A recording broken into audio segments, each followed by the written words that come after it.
Rivalries. They're the lifeblood of sports. And some of the best rivalries of all time are born from college sports, particularly college basketball. Duke and Carolina, Carolina and NC State, Kentucky and Louisville, Kentucky and Tennessee, Kentucky and Indiana. Yeah, Kentucky's rivals with quite a few teams. Indiana and Purdue, Gonzaga and St. Mary's, Alabama and Auburn, also in the fiercest and most storied rivalries in the annals of college basketball. Lopsided or not.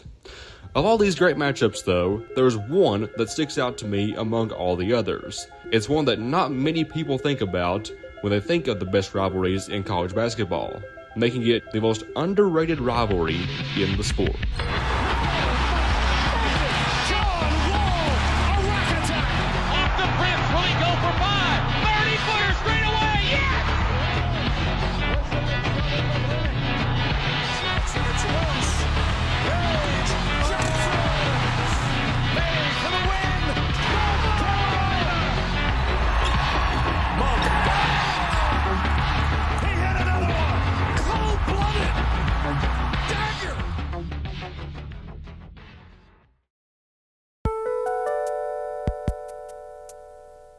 The Tar Heels and Wildcats first met on February 29, 1924, in what is now the SoCon tournament. Back then, UNC and UK played in the same conference, but only met 3 times over a 10-year span. Carolina came out on top 41-20 in the first game of the series, and would go on to win the other 2 games as well before moving out of the conference.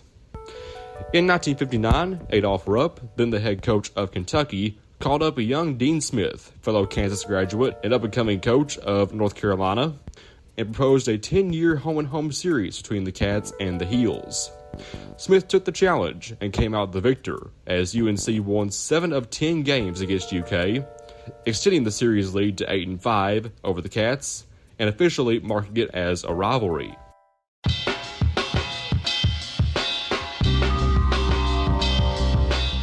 1977 marked the first meeting in the NCAA tournament for the 2 teams. Carolina got the better of Kentucky en route to their 7th Final Four appearance.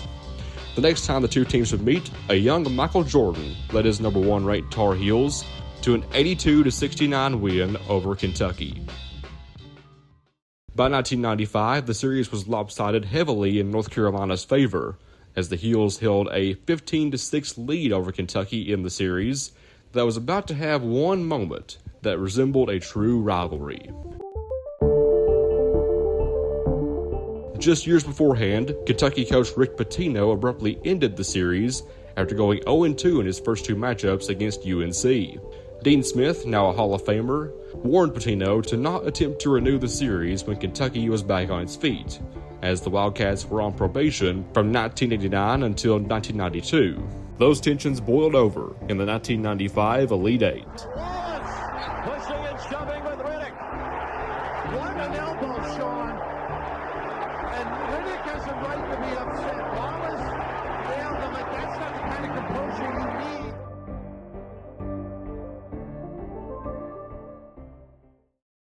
Up till now, the series has been dominated by North Carolina, but with the turn of the century, the tide would turn in a big way for Kentucky.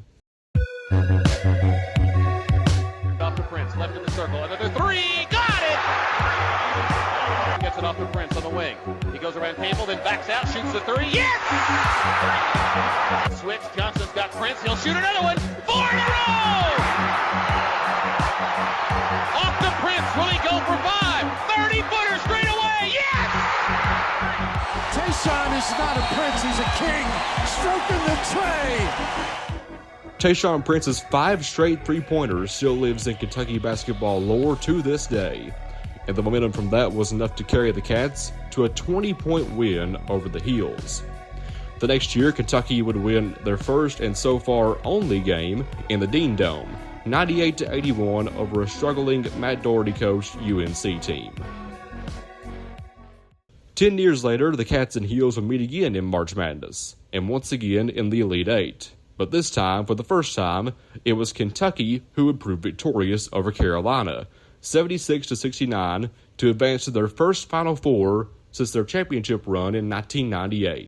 This game came in the midst of a run of some of the most exciting games in the history of the rivalry. The prior two games, where UK and UNC split the series, were decided by a combined margin of 4 points. And after their Elite Eight matchup in 2011, this run of great games reached its zenith in December of that same year. Inside Zeller. Zeller lost the handle. Henson has it. He's blocked by Davis.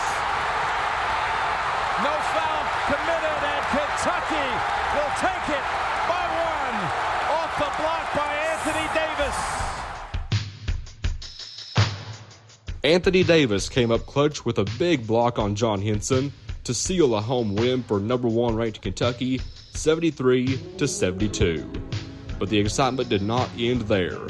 The 2016 through 17 season saw UK and UNC face off in two of the most exciting games I've ever personally watched in my lifetime. Starting off in Las Vegas with the CBS Sports Classic. Monk had a notion. He's going to take it over Williams. Got it! Wow. An assassin! Fox with a rebound, and he's bringing it. Monk. Oh! He hit another one! Cold-blooded! Dagger! 47 points by Malik Monk, the third highest scoring performance ever by a Kentucky player, led the Cats to a thrilling win over the Tar Heels, 103-100. However, the two best teams of the season would meet once again in the NCAA tournament in the Elite Eight like they always seem to do. And this time, the script was flipped by one shot by Luke May. Monk to tie it. Oh, an impossible shot. Henson with 5. Looks up. Driving in. May for the win. North Carolina with 0.3 seconds to go. An incredible shot.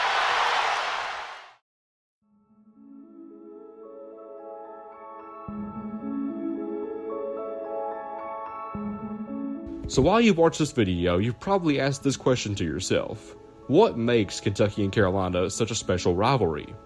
I mean, the two schools aren't close in proximity, their matchups have rarely gotten heated in the way that some rivalry games do, and they don't even play each other every year.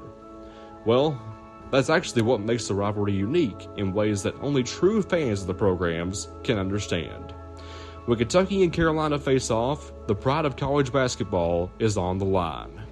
College basketball as a sport has always been defined by a revered set of teams known as the Blue Bloods, a moniker only bestowed upon the programs that are truly elite and have been for as long as anyone watching this video has been alive.